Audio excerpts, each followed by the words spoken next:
ହେଇଯିବେ କିନ୍ତୁ G O D ଗଡ ଯେତେବେଳେ କୁହାଯାଉଛି ଈଶ୍ୱର ଈଶ୍ୱର ଅର୍ଥ ହେଲା ଜି ରେ ଅଛନ୍ତି ବ୍ରହ୍ମା ଜେନେରେସନ ବା ଜେନେରେଟର ସୃଷ୍ଟିକର୍ତ୍ତା ଓରେ ଅଛନ୍ତି ବିଷ୍ଣୁ ଅର୍ଗାନାଇଜର ପାଳନକର୍ତ୍ତା ଏବଂ ଡି ରେ ଅଛନ୍ତି ଡେଷ୍ଟ୍ରକ୍ଟର ବା ଡେଷ୍ଟ୍ରକ୍ସନ ଯେ କରନ୍ତି ସଂଘାତ। तो इनडायरेक्टली माने ब्रह्मा विष्णु महेश्वर बा ईश्वर को जननी बोली कहते कि एटा श्री अरविंद मां फास्ट लाइन ईश्वर को जननी तांको जाया भगिनी से पुणी तांको प्रज्ञा नंदिनी से जे तांको सामर्थ्य समिति सबुटा के बुझावा अनेक पर आलोचना भी छी कथाटा आपण माने से कविता रे देखबे मां को संपर्क माँ होती ईश्वर को जननी तापर भगवान को से बेले बेले जाया ही आसती बेले बेले भगवान जिते अवतार नियंती सहधर्मिणी बा सहयात्री ही आसती तो से केते जाया भूमिका रहती से भगिनी बेले बेले माँ परमेश्वर भगिनी ही आसती एवं से भूमिका से रोल प्ले करती अतीत से पुणी प्रज्ञा नंदिनी डॉटर ऑफ विजडम झील ही आसती भौणी ही आसती जाया ही आसती संगिनी ही आसती एवं प्रज्ञा रूपी नंदिनी ही आसती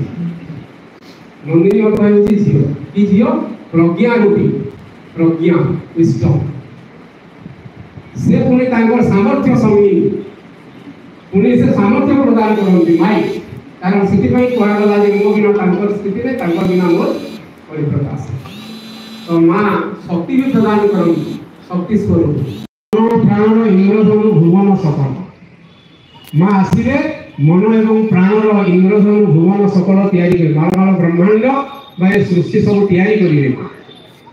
तापर आउ कौन करेंगे माँ कौटी अच्छा मुझे ओडियाटा कही दूसरी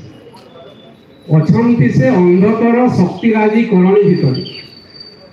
माँ आसिक अच्छा पंक भितर अच्छा कादुओ भितर अच्छा नर्क भितर अच्छा अंधतर शक्तिराजी भितर अच्छा कारण ताकू से कौन करेंगे रूपांतरित करेंगे उत्तोलित करेंगे तो प्रभु लिखिले अच्छी से अंधतर शक्तिराजी करणी भितर करने को निरामय महाव्योम विभ्रांति और अमंगल शक्ति ये सृष्टि रे जहाँ अमंगल अच्छी अशुभ अच्छी से सब को निरामय करेंगे निरामय अर्थ है ताकू दूर करेंगे विनाश करेंगे